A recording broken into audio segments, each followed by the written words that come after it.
कहानी की शुरुआत में हमें अमेरिका के कुछ समुद्री तट के शहरों के बारे में बताया जाता है, जहां अक्सर तूफान आया करते हैं, जो कि किनारों में रह रहे लोगों के लिए एक नॉर्मल बात है। फिर हमें डेल नाम की एक बायोलॉजिस्ट को दिखाया जाता है। उसे रेडियो के जरिए थ्रैश नाम के एक तूफान के बारे में बताया जाता है जो शहर की तरफ बढ़ रहा है, तो उन्हें जल्दी वहां से किनारे पर आना होगा।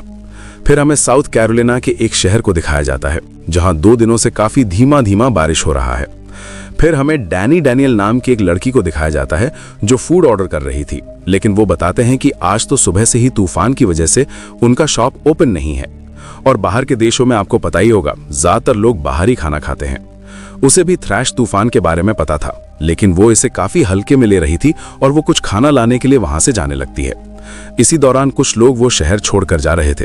तभी उसे एक पड़ोसी मिलता है जो उसे घर पर रहने को या फिर शहर छोड़ने की बात करता है। डैनी उसे बताती है कि वो खाना लाने के लिए जा रही है, तो वो आदमी बताता है वहां सारे दुकान बंद हो चुके हैं। तो वो निराश होकर वापस घर आ जाती है। फिर हमें टॉम, कैट और रोन नाम के 3 भाई बहनों को दिखाया जाता है। उन्होंने बचपन से कई तूफान देखे हैं, इस वजह से उन्हें इस तूफान से बिल्कुल भी डर नहीं लग रहा था और वो बारिश में खूब एंजॉय कर रहे थे। उन्हें बारिश पसंद था। तभी वहां उनके फादर ओल्सन पहुंच जाता है जो उन पर काफी ज्यादा भड़का हुआ था और वो उन्हें चुपचाप गाड़ी में बैठने को कहता है। फिर हमें लीसा नाम की एक प्रेग्नेंट लेडी को दिखाया जाता है जो अपने काम से वापस लौट रही थी। पता चलता है उसके बॉयफ्रेंड ने उसे धोखा दिया है। फिर भी वो सिंगल मदर बनकर अपने बच्चे को दुनिया में लाना चाहती है और उसके माँ के मना करने के बावजूद भी वो काम पर जा रही है। और आज भी उसके मॉम के साथ उसकी बातचीत हो रही थी और उसे वो लड़का पहले से ही पसंद नहीं था। लीसा के लिए भी वो तूफान नॉर्मल था और वो हमेशा की तरह घर लौट रही थी, लेकिन उसकी माँ उसे चौंकाने वाली न्यूज़ बताती है, तूफान की वजह से हाईवे बंद है, तो उसे कहीं और रास्ते से जाना होगा। फिर हमें उस रिसर्चर्स डेल को दिखाया जाता है। वो किनारे पर आ चुके थे और वो कुछ शार्क के बारे में डिस्कस कर रहे थे जो तूफान की वजह से समुद्र के अंदर की तरफ नहीं बल्कि बाहर की तरफ आ गए थे। रेडियो में तूफान के बारे में सबको इन्फॉर्म तो और दिया गया है, लेकिन ये तूफान कितना खतरनाक है अभी भी कुछ लोग इस बात से अनजान हैं। तो डेल अपने भांजे डैनी को फोन करता है। डैनी घर में ही रहने की बात कर रही थी, तो डेल उसे बताता है कि ये तूफान काफी बड़ा होने वाला है और अगर वक्त रहते वो वहां से निकल नहीं पाती है तो वो उसे लेने के लिए वहां आएगा। वहीं ओल्सन अपने बच्चों पर भड़क रहा था कि वो इस तूफान को इतने हल्के में क्यों ले रहे हैं, तो रोन कहता है हमेशा ऐसा ही होता है और जो लोग वहां से भाग रहे हैं वे काफी ज्यादा डरपोक हैं। फिर जब वो सभी घर में आते हैं तो ओल्सन उन्हें कह रहा था उसका घर उसने काफी मजबूत बनाया है, वहां पानी आने के बाद भी घर के अंदर पानी घुस नहीं पाएगा। और उनके घर के बेसमेंट में काफी सारे गन और गोला बारूद रखा गया था और उनकी बातचीत से पता चलता है वे उनका तस्करी करते हैं और वो तीनों बच्चे भी उनके खुद के बच्चे नहीं हैं और वो बच्चे उनसे चिड़चिड़ के रहते हैं। वहीं लीसा पूरी तरह से फंस चुकी थी क्योंकि उसने सोचा नहीं था कि ऐसा कुछ हो जाएगा और लगभग सारे लोग ही शहर छोड़कर जा चुके थे। वो अपने मॉम को ये बात बताती है, लेकिन अगले ही पल कनेक्शन कट जाता है। फिर हमें समुद्री तट को दिखाया जाता है। लहरें भयंकर तरीके से किनारे की तरफ आगे बढ़ रही हैं और हवा भी काफी तेजी से चल रही है, यहाँ तक कि वो कुछ घरों को उड़ा भी देता है। और समुद्र के सामने जो एक बैरिकेड था, लहरें उसे भी तोड़ते हुए पानी काफी तेजी से सब कुछ तोड़कर बहते हुए अंदर की तरफ बढ़ने लगता है। वहीं लीसा आगे बढ़ रही थी, तभी उसे उनके फैक्ट्री का वही मीट डिलीवरी आदमी दिखाई देता है। आगे का रास्ता एक पेड़ गिरने की वजह से ब्लॉक हो गया था। लीसा प्रेग्नेंट है तो वो उसके लिए रास्ता क्लियर करने वाला था, लेकिन तभी वो देखता है पानी काफी तेजी से उनकी तरफ ही आगे बढ़ रहा है, तो वो लीसा को आगे बढ़ने को कहता है। लीसा वहां से आगे बढ़ने लगती है, लेकिन उसकी कार पेड़ में फंस जाती है। फिर वो ट्रक ड्राइवर आगे ले जाकर ट्रक को टर्न करने की कोशिश करता है, लेकिन तब तक काफी देर हो चुका था और पानी उसे बहाते हुए पीछे की तरफ धकेलने लगता है। वहीं लीसा भी वहां से आगे बढ़ नहीं पा रही थी और पानी वहां भी पहुंच जाता है और उसे बहाते हुए ले जाने लगता है। वहीं जब डैनी अपने घर की खिड़की से बाहर देखती है तो पानी वहां भी पहुंच चुका था, तो वो ऊपर की तरफ भागने लगती है और पानी उसके घर में भी घुस जाता है। वहीं टॉम, कैट और रॉन भी तूफान को लेकर परेशान थे और उनके कहने के बावजूद भी ओल्सन आराम कर रहा था। तभी पानी उनके खिड़कियों को तोड़ते हुए अंदर आ जाता है। वहीं लीसा बुरी तरह से फंस चुकी थी और पानी उसे काफी तेजी से बहाते हुए ले जा रहा था। वो एक पेड़ की नुकीली डाली के सामने आ जाती है जो उसकी कार के आर पार हो जाता है और वो वहां बुरी तरह से फंस जाती है, लेकिन थैंकफुली वो डाली कार में थोड़ा साइड पे लगा, नहीं तो वो लीसा के आर पार हो जाता। वो वहां से निकल नहीं पा रही थी और डैनी उसे देख लेती है। वहीं वो मीट ट्रक वाहन शहर के बीचों बीच जो स्टैचू था उससे टकरा जाता है, जिससे उसके 2 हिस्से हो जाते हैं और मीट पानी में फैल जाता है। ऑब्वियसली शार्क जैसे खतरनाक मछलियां इससे काफी तेजी से अट्रैक्ट होने लगेंगी।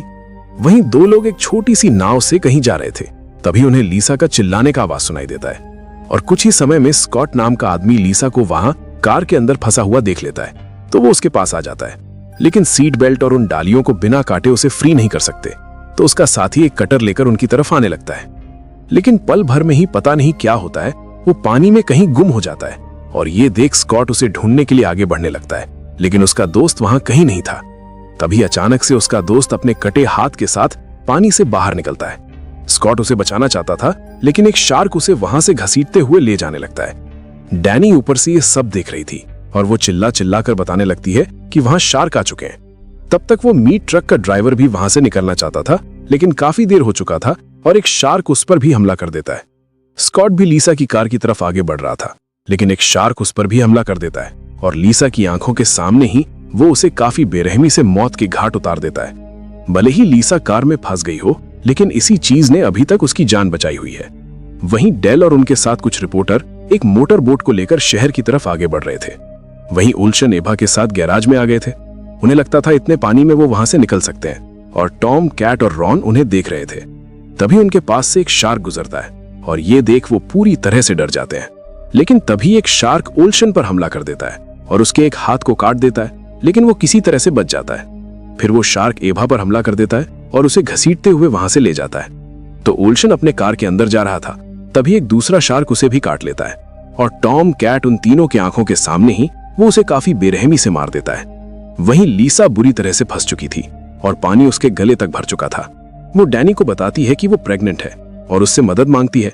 डैनी अपने अंकल को मदद के लिए फोन कर रही थी, लेकिन वो पानी में उतर नहीं सकता, नहीं तो शार्क उसे भी खा जाएंगे। तभी एक घर बहते हुए वहां आकर अटक जाता है, जो एक तरह से पुल का काम करता है। लेकिन अभी भी ये सेफ नहीं था और डैनी हिम्मत जुटाकर फाइनली वहां से नीचे उतरती है और उस घर के ऊपर से होकर लीसा की कार की तरफ आगे बढ़ने लगती है और शार्क उसके आसपास ही मंडरा रहे थे।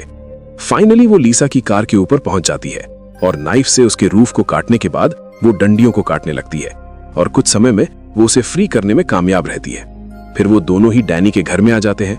वहीं डेल और वो रिपोर्टर आगे बढ़ रहे थे और वो किलर नाम के एक पागल शार्क के बारे में बात करते हैं, जिस पर उन्होंने ट्रैकर फिट किया हुआ है और उन्हें उसका लोकेशन भी मिल जाता है, जो बाढ़ में शहर के अंदर आ चुका है। और जैसे ही वो शहर के पास आते हैं, वहां पानी पूरी तरह से भर चुका था।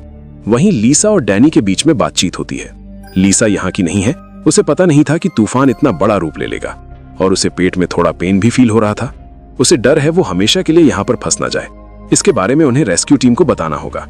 तो डैनी घर के जो कपड़े थे उन्हें ऊपर ले जाती है और उसमें हेल्प लिख देती है।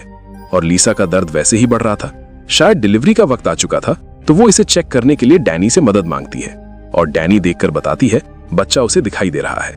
वहीं टॉम, कैट और रोन घर के दरवाजे को बंद करना चाहते थे, लेकिन उससे पहले ही घर के अंदर एक एक करके काफी सारे शार्क घुस आते हैं और अब वो खुद को उनसे बचा रहे थे। पानी का लेवल काफी तेजी से बढ़ रहा है, तो वहां से बाहर निकलने के लिए उन्हें शार्क का ध्यान भटकाना होगा। मीट और बंदूक नीचे बेसमेंट में है, लेकिन वो सब लाने के लिए भी उन्हें पानी में उतरना होगा। और जैसे ही शार्क का ध्यान भटकता है, रोन तुरंत पानी में उतर जाता है और बेसमेंट में आ जाता है। उसे जरूरी सामान मिल जाते हैं, लेकिन तभी वहां पर एक शार्क भी आ जाता है और रोन एक वक्त के लिए वहां फंस जाता है।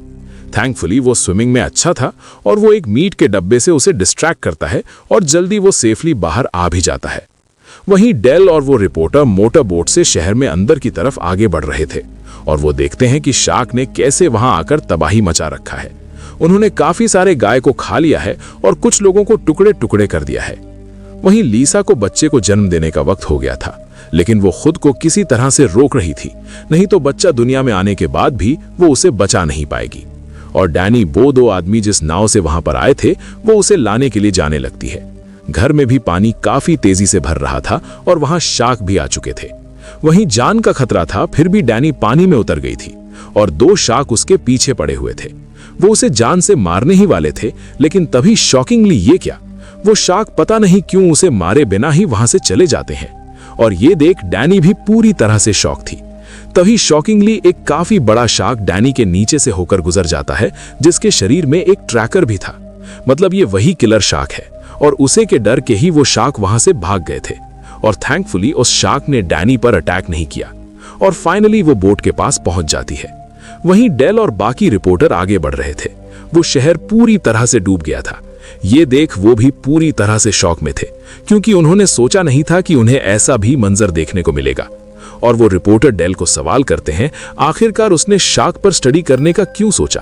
तो डेल उन्हें बचपन का एक वाकया बताता है। वो भी समुद्र के किनारे पर ही बड़ा हुआ है और वो एक खास तरह के क्रिएचर से डर कर रह रहा था। और जब वो एक दिन फिशिंग करने गया था, उसके सामने वही क्रिएचर आ गया। डेल को अपनी आंखों के सामने मौत दिखाई दे रहा था, लेकिन तभी एक शार्क ने उस पर हमला कर दिया, जिससे उसकी जान बच गई। और उसे एहसास हो गया कि इंसानों की तरह उनके भी इलाके हैं और उनके इलाके में कोई और आए ये उन्हें बिल्कुल भी बर्दाश्त नहीं। और शार्क भी बस अपने से बड़े शार्क और इलेक्ट्रिक शॉक से ही डरते हैं। और जल्दी ही उन्हें उनके डिवाइस से उस इलाके में काफी सारे शार्क होने का पता चलता है। तो वो काफी तेजी से आगे की तरफ बढ़ने लगते हैं, क्योंकि जो लोग अभी भी अपने शहर से निकल नहीं पाए हैं वो उनका खाना बनने वाले हैं। और देखते ही देखते सुबह होने को आ गया था। वहीं लिसा डैनी के आने का इंतजार कर रही थी। वो काफी समय से बच्चे को रोक रही थी, लेकिन अब बच्चा आने वाला था तो वो भी उसे रोक नहीं पा रही थी। तभी उनका जो घर था वो एक तरफ से टूट जाता है, जिस वजह से पूरा घर ही डूबने लगता है। लेकिन थैंकफुली लिसा तैरते हुए काफी मुश्किल से बाहर निकलने में कामयाब रहती है। वहीं डैनी भी नाव से उसकी तरफ आगे बढ़ रही थी, लेकिन उसके पास चाकू भी नहीं था। वहीं लिसा एक तैरती हुई चीज को पकड़ लेती है और भगवान का नाम लेने लगती है। उसे काफी समय हो गया था, जिस वजह से थोड़ा पुश करते ही बच्चा निकल जाता है और अपने बच्चे को देखकर वो काफी ज्यादा खुश थी। लेकिन खून की वजह से जल्दी ही काफी सारे शार्क उधर ही आगे बढ़ने लगते हैं। तो लिसा अपने बच्चे को ऊपर रखती है और एक नुकीली लकड़ी को पकड़कर उस पर हमला करने आ रहे एक शार्क पर वार कर देती है, जिससे वो शार्क वहां से चला जाता है। डैनी उनकी तरफ आगे बढ़ रही थी, लेकिन उसका रफ्तार काफी धीमा था और लिसा भी अपने बच्चे को संभालते हुए ज्यादा कुछ कर नहीं सकती थी। और एक शार्क उन पर हमला करने ही वाला था, तभी डैनी एक हथियार से उस शार्क पर हमला करके ऐन मौके पर उन दोनों को बचा लेती है। फिर डैनी उनके पास पहुंच जाती है। पहले तो वो बच्चे को उठा लेती है और लिसा को ऊपर खींच रही थी, लेकिन तभी वहां पर एक शार्क आ जाता है, जो उनकी छोटी सी नाव को धक्का देकर पूरी तरह से पलट देता है और वो तीनों ही पानी में गिर जाते हैं। ओह माय गॉड, ये देख मेरा धड़कन रुक सा गया। लेकिन तब तक डेल और बाकी सब भी वहां पर पहुंच चुके थे और काफी सारे शार्क उन तीनों को खाने के लिए उनकी तरफ भी आगे बढ़ रहे थे। तो डेल एक इलेक्ट्रिक शॉक वाला टीजर गन पानी में फेंक देता है, जिससे कुछ पल के लिए कुछ शार्क वहां से दूर चले जाते हैं। उसके बाद भी एक बड़ा शार्क उन्हें खाने के लिए काफी तेजी से उनकी तरफ बढ़ने लगता है। अब उनके बचने का कोई चांस नहीं था। लेकिन तभी शॉकिंगली ये क्या, वही किलर शार्क उस शार्क पर हमला करके उसे ऊपर उठाकर पटक देता है। माय गॉड, वो बस एक शार्क नहीं, शार्क के रूप में भगवान है। और ये देख डेल और बाकी सब भी पूरी तरह से शॉक रह जाते हैं। और डेल कहता है शायद वो एक माँ के जज्बात को समझता है। वहीं टॉम, कैट और रोन ने मीट के साथ डायनामाइट फिट कर दिया था और उन्होंने शार्क को चारा दिया था। और कुछ ही समय में जैसे ही शार्क उसे खाता है, वहां पर एक बड़ा एक्सप्लोजन होता है और वो शार्क टुकड़े टुकड़े हो जाता है और उन तीनों की भी जान बच जाता है और वो काफी ज्यादा खुश थे। फिर वो गैरेज में रखे उस गाड़ी को लेकर फ्लोरिडा की तरफ अपनी नई जिंदगी की शुरुआत करने के लिए निकल जाते हैं। फिर हमें दिखाया जाता है कि तूफान थम चुका है और उन तीनों को रेस्क्यू कर लिया जाता है। और डेल भी अपनी भांजी को देखकर काफी ज्यादा खुश था। फिर वो सभी वहां से जाने लगते हैं और लिसा अपने मॉम को फोन करती है। उसे उन दोनों की काफी ज्यादा फिक्र हो रही थी और लिसा उसे अपने पोते को दिखाती है और ये देख उसकी मॉम काफी ज्यादा खुश हो जाती है। बताया जाता है कि उन शहरों के लोग असली हीरो हैं, जो हर साल इस तरह की प्राकृतिक आपदाओं का सामना करते हैं। और इसी के साथ ये बेहतरीन कहानी खत्म हो जाती है। आपको इसका स्टोरी कैसा लगा कमेंट सेक्शन में जरूर बताना। Thank you so much.